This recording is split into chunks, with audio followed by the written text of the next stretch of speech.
Okay, so today we're going to be installing the auto dimming mirror with Homelink on the 86. Last time I did the dash cam, so this should be a pretty simple install. Take off the old rear view mirror, take off the housing, and just pretty much just plug this in. Okay, so here is the mirror. It's pretty sleek looking. Here's part of the connector. Take the old one off, slide this on, and then this is what it comes with hardware wise. Comes with another connector and like a bracket or something and some zip ties. All right, so I should have recorded this part, but it was so easy to do that I tried to do it just to kind of test it out and see what I was working with, and it just came off right away. So all you have to do is slide the rear view mirror up to get it off. It comes off really easily. Okay, so now we open this part up. I'm gonna use my pry tool and a microfiber so I don't damage the plastic. Start with this edge right here. Get your finger under it and then pop it out from there. So now 2 8mm bolts. Now we take off this upper shroud, and I'm going to start from this side and I'm going to pull down and it's going to come off no problem.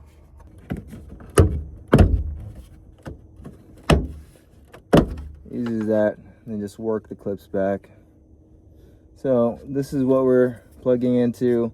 It's originally located back here and I had to pull it forward. It's taped up back here, but I pulled it forward to install the dash cam harness. Okay, so the mirror comes with this plastic slidey piece, and I didn't know quite what it was, but it is the cover for the cables, because now a cable is going to be running up your windshield, and you slide it into the top part. The thinner part slides into the top part of the mirror, and I can't do it one-handed, but I'll probably show you what it looks like when I get it back on. So here's what it looks like with the plastic piece and the cable fed through. So now I'm going to put the mirror on.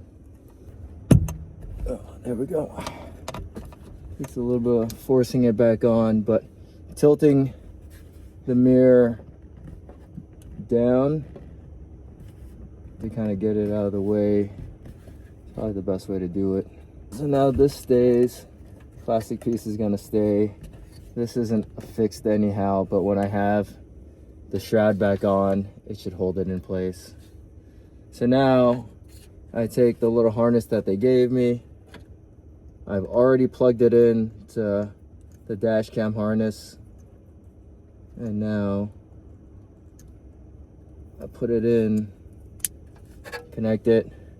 So this is the cable, connects to the dash cam harness right here, and here's the dash cam harness right here, and here is the original connector. So now we tuck everything back in somehow and call it a day. So I'm just gonna kind of put it all in and just kind of hope for the best.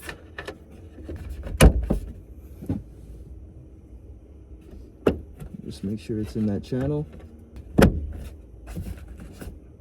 And that's it. So everything is ran through that little channel there. And now I'm gonna finally affix my dash cam harness to right here on the window. And that should be it. That's the whole install. It took like 15 minutes. Okay, so now we're gonna program it, and the programming is just like how it always is. You just hold the button and the button on the remote at the same time that you want to program until it flashes a certain color, and then it should be done. And let's just check and make sure there's nothing on that. Slow flashing orange. I'm gonna wait for that to go away, and then I'm gonna continue the program. Okay, here we go. I'm gonna do this one-handed. 1, 2, 3. There we go, flashing green. I think that's it. Okay, so if you get a solid green on the first try, then it's programmed. If it's flashing like rapidly green, then you have to press the Homelink button a few more times for it to finish programming. But flashed a couple times, I let go of everything, and then I just pressed it again and it worked. So that's programming the GR86 Homelink mirror and doing the install if you didn't get it from factory.